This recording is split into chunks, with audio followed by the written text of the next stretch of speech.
ঘুম মজাও আছে। তারপরে এখানে যদি গরম পড়ে, গরমে বাতাস যদি কম লাগে, তাহলে ওরা যে জানলা দরজা সব তুল দিয়ে হবে, তুল দিয়ে বাতাস খেয়ে ঘুম পাড়া হবে। তারপরে দেখা যাচ্ছে 5-6 ঘন্টা যাই ঘুম পাড়ে, ওতে দেখা যাচ্ছে আরামে আছে। তারপরে এই বাড়িতে যারা যেতে পারে না কি কারণে, যে সব গরুগুলা সবসময় এরকমই থাকে। যদি একটা চোর আসে, তাহলে গরুটা চুরি করে নিয়ে গেলে, বাড়িতে গেলে আমরা তার খোঁজ পাবো না। এই কারণে এখানে থেকে পাহারা দিতে হয়। গরু ছাগল যাই আছে সবকিছু পাহারা টাহারা দেওয়ার পরে দেখা যাচ্ছে দিন হইলে যা আছে সব বুঝে পাইলে কোনো কিছু সমস্যা নাই। আর যদি একটা কিছু হারাই যায়, তাহলে ধরেন আপনাদেরও আমাদের সবাইকে কথা শুনতে হবে আর কি। একটা রুমে 2 না 3 জন করে থাকে, জামা কাপড় প্যান্ট জামা সবকিছুই থাকে, কোনো কিছুই বাদ নাই আর প্রত্যেকটা মহাজনের একটা আলাদা করে ঘর। দামি জিনিসপাতিও থাকে, টাকা পয়সা সবকিছুই থাকে। যেমন টাকা পয়সা 5-10 হাজার, 15 লাখ, 20 লাখ, 25 লাখ করে একজনের কাছে টাকা থাকে। যখন 10-20 লাখ টাকা থাকে, তখন মহাজনরা সব চলে যায় হাটে থেকে গরু ছাগল কিনে নিয়ে আসে, আবার এই যে বাইন হয়। সব রকমের সুবিধা আছে, খাওয়া দাওয়া, ঘুম পাড়া ব্যবস্থা, সব রকমের সুবিধা আছে। কিছু সময় সবাই রান্ধে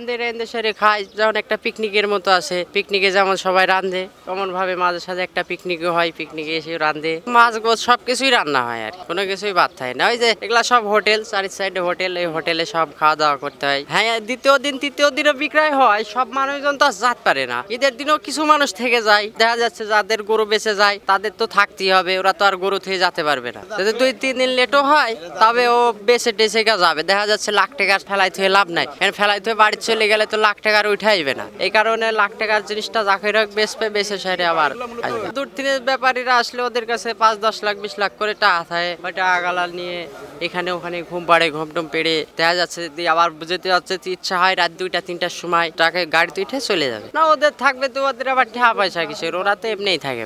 সুবিধা দেখা যাচ্ছে এখানে কাজ কাম করে এখানে শুই থাকি। আমার এলাকার ছেলে পেলে আছে, ভাই বিরাদার আছে, সব একখানি থাকি। ওই কোনটাতে 2 জন, কোনটা 3 জন, কোনটায় দেখা যাচ্ছে 4 জন। এমন সময় থাকে না, সব বাড়ির টাড়ি চলে সব খালি পড়ি থাকে।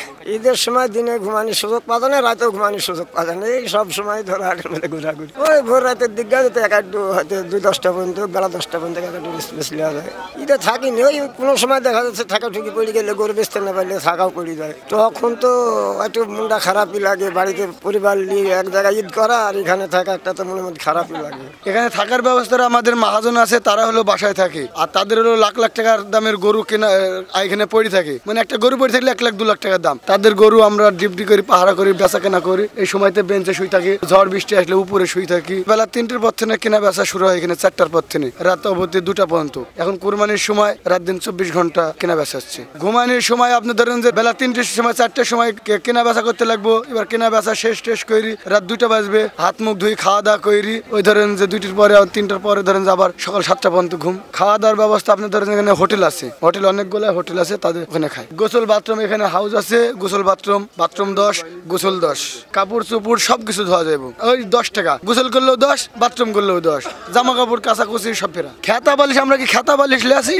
হয়তো মাথার তলে দেওয়ার লাগে হয়তো একটা বালিশ রাখি। আমরা তো সময় না করে রাখাল মানুষ। এই ঘুমটা হলো মেন। রাতের ঘুম যদি 1 ঘন্টা দিন না পাওয়া যায়, তাহলে মানুষ স্টক করার সম্ভাবনা বেশি থাকে। একটা গরুর দাম 1 লাখ, 1.5 লাখ, 2 লাখ। যদি চুরি হয়ে যায় কিংবা একটা গরু বাইন্দি ছিল দড়িতে ধরেন যে ফাঁস কেমন লাগে, গোটা ফাঁস লাগে ধরেন যে মারাও যায়। সকালবেলা উঠে দেখেছে গরুটা শুয়ে আছে, অত দড়ি ধরেন টানা লাগে ফাঁস লাগে মারা গেছে। এরকম অনেকগুলো হয়েছে। আমাদের মানে সবসময় সাবধান থাকতে হয়। তার মানে আমরা এমন তেমন হলে আমাদের মহাজন আমাদের ডিউটিতে রাখবে না।